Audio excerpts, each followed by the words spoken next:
assalaamu calaykum. Waan hubaa inaad ciwaanka la yaabtay, balse waxa uu la yaabkaagu tegi doonaa marka aad biyo dhacaya ujeedada aad fahamto. Soo dhawaada oo kuunu macaana.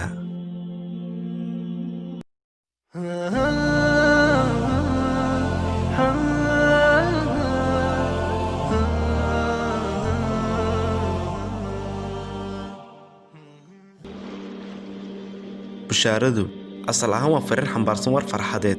Inta loo bishaaraynayana laga filayo in ay reereyn soo dhaweyn ku qaabisho. Waxa kale oo dhici karta in isla bishaaradaas loo isticmaalo fariin xambaarsan dhambaal. Inta loo sheegayna dhaxalsiin saclooliyow, warwar, baqdin iyo niyad jab. Quraankuna waxa uu ina baray in qofka lagu bishaarayn karo wax farxad leh, sidaas la mid ahna lagu bishaarayn karo arrin dhib iyo dhiilla ah. Waa bishaaro baraariyo gul ku xambaarsan, amaba waa bishaaro baas oo guuldaro ku heriyeysan. Xikmadaha Allah subxaanahu wa ta'aala adduunkana abuuray ayaa ka mid ah in sharka iyo khayrku lagdan joogto ah ku jiraan, guusha iyo labintana marba mid la hoydo. Natiijada weerarkaasi iska caabinta u dhaxeeya sharka iyo khayrka waxa laga dhaxlaa abaal adduunyo oo kooban, kaas oo noqon kara goosashada midho muuqda oo la taaban karo, iyo kuwa dahsoon oo dareenka nafta iyo raaxada qalbiga laga dareemo, iyo weliba abaal marin aakhiro oo ballaaran. Sidoo kale jiritaanka loolankaasi waxa uu calaamad iyo badbaado u yahay baaqi ahaanta dunida iyo aadanaha. Markasta dhinaca khayrku fagaaraha nolosha ku xubsiibtay ee laga waayo, isla markaana isku soo haran inta xumaanta iyo sharka ku bahowday, dhulkana guudkiisa ku kaliyeystaan, goortaas ayaa adduunyadani qiimo beelisa alla noo cadhoonaya oo uu ooda u rogayaa suurtana la afuufaya. Sidaa darteed ayuu Allah subxaanahu wa ta'aala u tilmaamay in badbaadadu ku jirto jiritaanka iyo joogitaanka dadka waxgaradka ah haba yaraadaane, kuwaasoo wanaagga faraxumaha iyo fasahaadka dhulkana diida.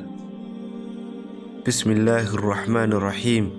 فلولا كان من القرون من قبلكم أولو بقية ينهون عن الفساد في الأرض إلا قليلا ممن أنجينا منهم واتبع الذين ظلموا ما أترفوا فيه وكانوا مجرمين. jiritaanka culumadii reebista xumaantu waxa ay deer nabadgelyo u tahay adduunkan. Wanaag fariistu waa sabab ka mid ah sababaha Allah subxaanahu wa ta'aala ku caymiyo noolaha dhulka ku dul nool. Sidoo kale camalka wanaagsan istighfaartu ka mid ka tahay ayaa badbaado u ah adduunkan. وما كان الله ليعذبهم وأنت فيهم وما كان الله معذبهم وهم يستغفرون. oo macnaheedu noqonaysa alla koreeyo ma cadaabaya intaad adigu dhex joogto nabi maxamedow, alla koreeyo ma cadaabaya intaay istighfaarsanayaan. Dhinaca kale in maangaabku hormuud noqdo wax magaratada wax laga dhageysto waxay calaamad u tahay guuldarada inta toosan iyo weliba sarreynta gacanta inta liidata. wax la sheegaa in Sayid Maxamed Cabdulla Xasan uu yidhi oraha markii dambaha la hays noqoto oo tidhaahdaa in aan baxay waxa lagu gartaa waxa laga taagi laayay yamyamtay qadaadweynta, yacni inta wax magaratada ah. Nabiguna sallallahu alayhi wasallam waxa uu yidhi waxa imaan doona sanado wax tagaya, waxa la rumaynayaa beenaalaha, waxa la beeninayaa karunta sheegaya, waxa la aaminayaa khaa'inka, waxana khaa'in lagu sheegay ka aaminaada leh, waxana hadlaya ruwaybidada. waxa la weydiiyay Nabiga sallallahu alayhi wasallam waa maxay ruwaybidada, waxa uu yidhi waa kaliita ee ka hadlaya arrimaha guud ee bulshada. ogsoonow haddaad aragto hal doorkii bulshada, culimadii iyo waxgaradka ummadda oo intii wax magaratada ay hogaaminayso taladii ummadana maroorsaday in ay dhawowday mucjisadii Nabiga sallallahu alayhi wasallam sii sheegay, alla waxa uu hal mar oofsan doonaa dadka mu'miniinta ah iyada oo loo soo dirayo dabeel dhibirsan oo inta ay kilkilada ka wada gasho dili doonta qof kasta oo qalbigiisa iimaan ku jira haba yaraatee. waqtigaas waxa uu ka dambeeyaa calaamadaha waaweyn ee qiyaamaha oo ah soo bixidda dajaal cawaran, soo degidda Nabi Ciise calayhi salaam, soo bixidda Yaajuuj iyo Wamaajuuj, cadceedda oo xalka ka dhacday ka soo baxda, iyo soo bixidda daawada dadka ku kala marag furaysa ee wejigooda ku kala qaal iyo muslim. waqtigaas waxa soo hari doona kuwa khalqiga ugu sharka badan, kuwaas magaca lama yaqaanaan.